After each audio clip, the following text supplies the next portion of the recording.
সকলকে অভিনন্দন ও আন্তরিক ভালোবাসা জানাই। আজ প্রথম দিন কাজ শুরু করার আগে কাজের জায়গাটা ভালো করে গুছিয়ে বসব। কম্পিউটার চালু করার পর সর্বপ্রথম সিস্টেম কনফিগারেশন দেখে নেব। কিবোর্ড এ উইন্ডোজ আর প্রেস করব। ডায়লগ বক্স খোলার পর টাইপ করব DXDIAG, তারপর এন্টার প্রেস করব। আমরা যে সিস্টেম এ কাজ করব তাতে কি আছে তা জানাটা খুবই প্রয়োজন।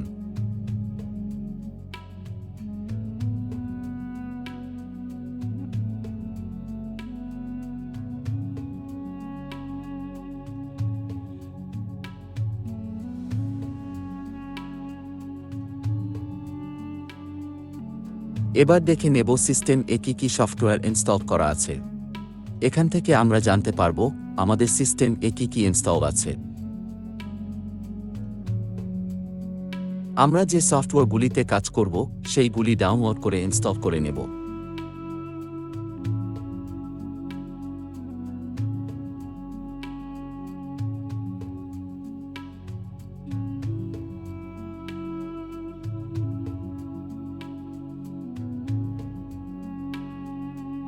সবকটি সফটওয়্যার ইনস্টল করার পর খুবই গুরুত্বপূর্ণ 4টি কাজ করতে হবে। 1 number, create a restore point. 2 number, create a recovery drive. 3 number, cloud backup ও real time local drive sync. 4 number, high performance in power option. এই 4টি কাজ খুবই গুরুত্বপূর্ণ। আমরা প্রফেশনাল, আমরা ও আমাদের ক্লায়েন্ট এর কাছে সময়ের দাম অনেক। কাজ করার সময় আমাদের সিস্টেমে নানা ধরনের সমস্যা হয়। কিছু সমস্যা কমন, তার জন্য আমরা আগে থেকে তৈরি থাকব। অপারেটিং সিস্টেম ও সেটিং এ কোনো ইস্যু হয় তাহলে ডেট ওয়াইজ রেস্টোর করলে সেই ডেট এ কম্পিউটার যেমন ছিল তেমন জায়গাতে চলে আসবে। ক্রিয়েট এ রিকভারি ড্রাইভ, এই জিনিসটা করলে যদি কোনো কারণে সিস্টেম বুট ফেল ও সিস্টেম করাপ্ট হয় তাহলে ঠিক করার চান্স অনেকটা বেশি থাকে। ক্লাউড ব্যাকআপ ও রিয়েল টাইম সিঙ্ক, আমরা যেখানে প্রজেক্ট সেভ করব তার আরও ব্যাকআপ রিয়েল টাইম সিঙ্ক অবশ্যই করব। এটি করলে কোনো কারণে স্টোরেজ ডিভাইস বা প্রজেক্ট খারাপ হলেও এখান থেকে পেয়ে যাব। রিয়েল টাইম সিঙ্ক ব্যাপারটা হলো আমরা যেই ড্রাইভে প্রজেক্ট সেভ করছি তার একটা ক্লোন বা কপি অন্য একটা ড্রাইভে হতে থাকবে। অবশ্যই মাথায় রাখবে ফিজিক্যাল সেম ড্রাইভ যাতে না হয় সম্পূর্ণ আলাদা একটা ড্রাইভ। যদি কোনো কারণে ড্রাইভটি খারাপ হয় তাহলে অন্য যে ড্রাইভটিতে সিঙ্ক হয়েছিল সেখান থেকে প্রজেক্ট রিকভার হয়ে যাবে। এই পুরো ব্যাপারটা অনলাইন বা ইন্টারনেটের মাধ্যমে সার্ভার স্টোর হয়, যেমন গুগল ড্রাইভ, মাইক্রোসফটের one drive, Dropbox, Amazon web server ইত্যাদি। এটাই হল ক্লাউড ব্যাকআপ। সিস্টেম এবার কাজের জন্য তৈরি। প্রজেক্ট শুরু করার আগে দেখে নেব কি ফাইলস আছে ও তার সাইজ।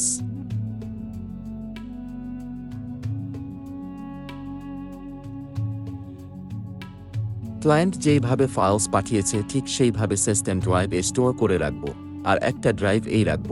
স্পেস না থাকলে দুইটো আলাদা ড্রাইভ এ কখনোই স্টোর করব না। প্রয়োজন পড়লে সেটা ম্যানেজ করতে হবে। ক্লায়েন্টের দেওয়া র files folder and sub folder কখনো মডিফাই করব না, কারণ সেটা আমি জানবো কিন্তু ক্লায়েন্ট জানবে না। তাই যখন ক্লায়েন্ট আমার দেওয়া প্রজেক্ট ফাইলের সাথে র ফাইলস লিঙ্ক করবে সেটা হবে না। কপি হয়ে যাওয়ার পর ফাইলসগুলো চেক করে নেব। ফাইলস অ্যান্ড ফোল্ডার্স যেভাবে অর্গানাইজড করা আছে তেমনই থাকবে। প্রয়োজন পড়লে এডিটিং সফটওয়্যার এএসএস ফোল্ডার ওয়াইজ ইম্পোর্ট করে তারপর নিজের মতন অর্গানাইজড করব নিউ ফোল্ডার ক্রিয়েট করে।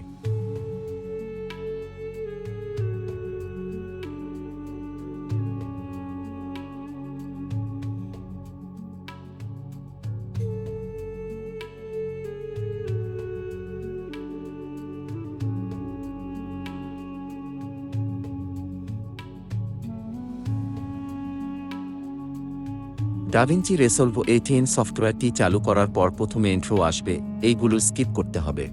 আমি আগেই করে নিয়েছি। এটি প্রজেক্ট ম্যানেজার। আমরা একটা নতুন প্রজেক্ট করব, প্রজেক্টটির নাম দেব তানিস্ক। এটি একটি নামী ব্র্যান্ড, এদের নতুন ব্রাঞ্চ করেছে, তারই উপর আমরা ছোট্ট প্রমোশনাল ভিডিও বানাবো। সফটওয়্যারটি চালু হওয়ার পর কিছু সেটিংস করে নিতে হবে। কাজের গতি বাড়ানোর জন্য কিবোর্ড শর্টকাট কাস্টমাইজ করে নেব। কিবোর্ড শর্টকাট সম্পূর্ণ কাস্টমাইজ করা যায়। সেটিংসের ডিটেলস নোটে দিয়ে দিয়েছি।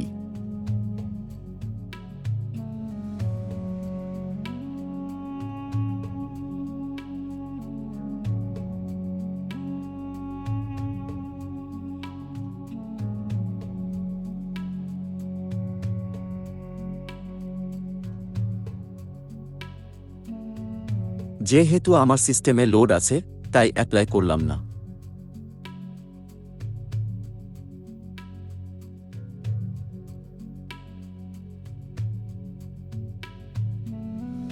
টুডি টাইমলাইন স্ক্রোলিং এটা আনচেক করে দেব।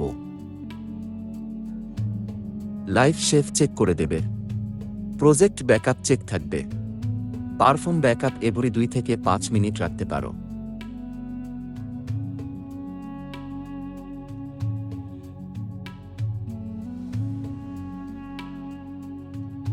স্ট্যান্ডার্ড ট্রানজিশনাল ডিউরেশন 8 ফ্রেম রাখব।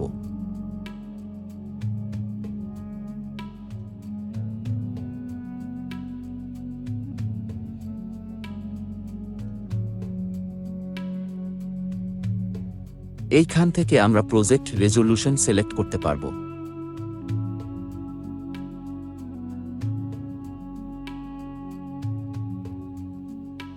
Mismatch resolution centre crop with no resize. Colour ম্যানেজমেন্টের মধ্যে colour science DaVinci Y R G B manage থাকবে। এই সেটিংসগুলোর ব্যাপারে পরে বিশ্লেষণ করব, এখন করলে সেটা বুঝতে অসুবিধা হবে। এই লাইনটাকে বলা হয় প্লে হেড। এটি টাইমলাইনে যে অবস্থানে থাকবে সেইখানকার ইনফরমেশন অডিও ও ভিজুয়ালের মাধ্যমে দেবে। কিবোর্ডের শর্টকাট সিলেক্ট মোড এ। টাইমলাইনে কোনো কিছু সিলেক্ট করার জন্য কিবোর্ড থেকে এ প্রেস করে সিলেক্ট মোড অ্যাক্টিভ করব।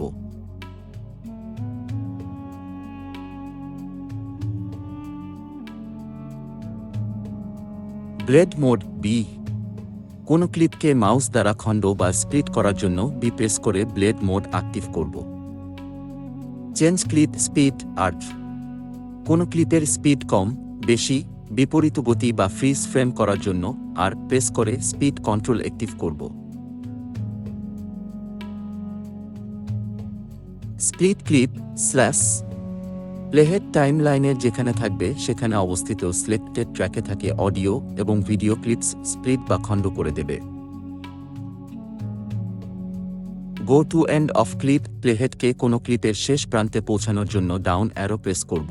Go to start of clip. প্লেহেডকে কোনো ক্লিপের শুরু বা প্রথম প্রান্তে পৌঁছানোর জন্য আপ অ্যারো প্রেস করব।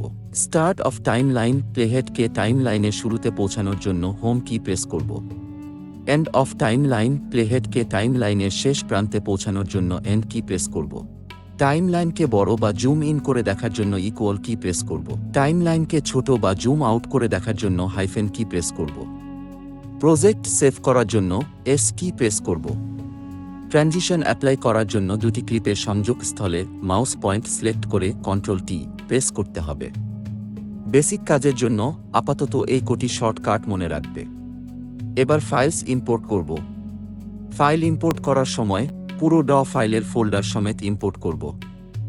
ইম্পোর্ট হওয়ার পর ফোল্ডার ওয়াইজ টাইমলাইনে টেনে দেখে নেব টোটাল ড ডিউরেশন কত আছে এবং ফাইলস ঠিকভাবে আসছে কিনা।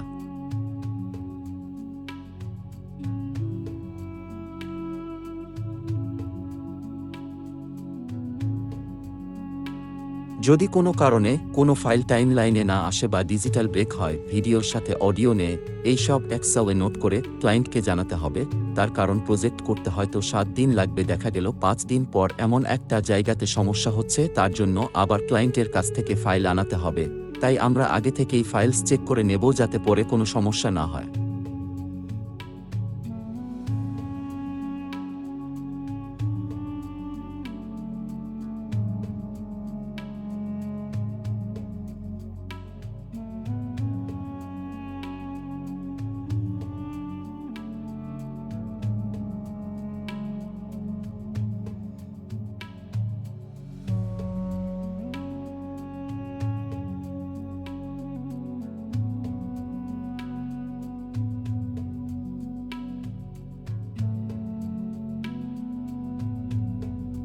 এছাড়াও প্রজেক্ট এ কতগুলো camera, card, live audio, total file size, total timeline duration, file receive date ও ডেলিভারি ডেট এক্সও এ নোট করে রাখবে।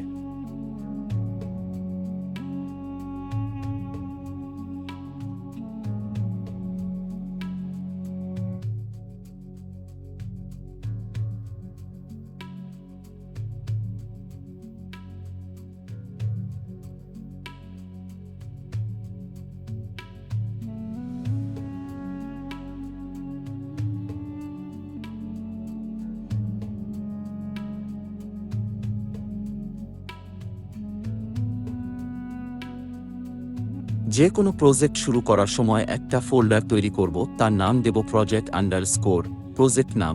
এখন আমরা যে প্রজেক্ট করছি তার নাম তানিস্ক। তার ভিতরে সাব ফোল্ডার করব ও নাম দেব অ্যাসেট। প্রজেক্ট তৈরি করতে যে ধরনের এলিমেন্ট দরকার হবে, যেমন audio, graphics, effects, XML, fonts ও কালার ইনফরমেশন ইত্যাদি রাখব। ভিডিও 1 এই ট্র্যাকের উপরে যেটি ট্র্যাক থাকবে সেইগুলি ভিডিওর জন্য। অডিও 1 এই ট্র্যাকের নিচে যেটি ট্র্যাক থাকবে সেইগুলি অডিওর জন্য। এই প্রজেক্টে ক্যামেরার অডিওর কোনো প্রয়োজন হবে না, তাই অডিও ট্র্যাক থেকে অডিও ডিলিট করে দেব। ডিলিট করার জন্য কিবোর্ড থেকে অফ প্রেস করে মাউসের দ্বারা অডিও ট্র্যাক সিলেক্ট করে ব্যাক স্পেস প্রেস করব, অথবা ভিডিও ট্র্যাক লক করে কিবোর্ড থেকে কন্ট্রোল-এ প্রেস করে ডিলিট ও ব্যাক স্পেস প্রেস করব। এইটি হলো আমাদের টাইমলাইনের ড ফুটেজ। এইখান থেকে প্রয়োজন মতন ক্লিপসগুলো সিলেক্ট করে নেব। সিন সিলেকশনের জন্য ভিডিও এডিটরের ভূমিকা খুবই গুরুত্বকারী। একই রকম 10টা সিন বা টেকের মধ্যে থেকে বেস্ট একটা সিন বা টেক বেছে নেওয়া। সিন সিলেকশনের সময় নিজেকে ভাবতে হবে, যেটাকে আমি সিলেক্ট করছি এটাই কেন।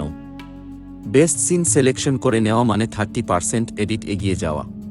প্লেহেড মাউস দ্বারা টেনে ফুটেজ দেখব, মনের মতন হলে ক্লিপটি সিলেক্ট করে উপরের ট্র্যাকে তুলে দেব, আবার এগিয়ে যাব।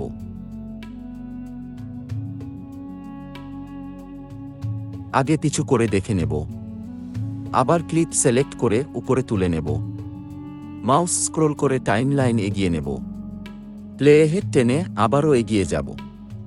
এইভাবে পুরো টাইমলাইনের ক্লিপ সিলেক্ট করে নেব।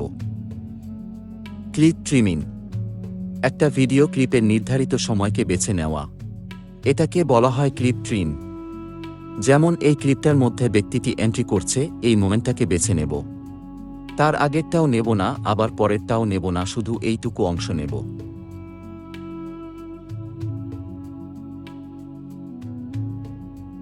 আবার দেখো এই ক্লিপটা। দরজা খুলছে এইখান থেকে। মেয়েটি নমস্কার করছে, ব্যাস এতটা রাখব। এইভাবে ক্লিপ ট্রিম করব। ইন পয়েন্ট ও আউট পয়েন্ট দিয়েও সিন সিলেকশন বা আননেসেসারি পার্ট ট্রিম করা যায়, সেটা পরে দেখাবো। সিলেক্টেড ক্লিপগুলোর মধ্যে থেকে বেস্ট মোমেন্টস ও অ্যাকশন পার্টগুলো বেছে উপরের লাইনে করে নিয়েছি। নিচের ট্র্যাক থেকে ট্রিমড ক্লিপসগুলো ডিলিট করে দেব। এতক্ষণ আমরা রাফ কাট করলাম, এবার আমাদের টাইমলাইন এডিট করার জন্য তৈরি। আরও একবার টাইমলাইনের ভিডিও ক্লিপস ভালো করে দেখে নেব। এবার আমাদের এই প্রজেক্টের জন্য সঠিক অডিও বেছে নিতে হবে। অডিও হলো ভিডিও এডিটিংয়ের ব্যাকবোন। সঠিক অডিও বেছে নিতে পারলে মোটামুটি 50% এডিটিং কমপ্লিট। প্রক্সি ফাইলের লিংক দিয়ে দিয়েছি, ডাউনলোড করে তোমরা রাফ কাট করো। কাজ করতে করতে কাজ আরও ভালো করে শিখবে। বুঝতে অসুবিধা হলে আমাকে হোয়াটসঅ্যাপের মাধ্যমে জানিও। ভিডিও শুরু করার পর কম্পিউটারের সিস্টেম ও ব্যাকআপের বিষয়ে কথা বলেছি, ওইগুলো ডিসিপ্লিন হিসাবে নিতে হবে। এইভাবে বিভিন্ন ধরনের প্রজেক্ট নিয়ে আসব এবং কাজের এক্সপেরিয়েন্স শেয়ার করব তোমাদের সাথে। সবাইকে ধন্যবাদ।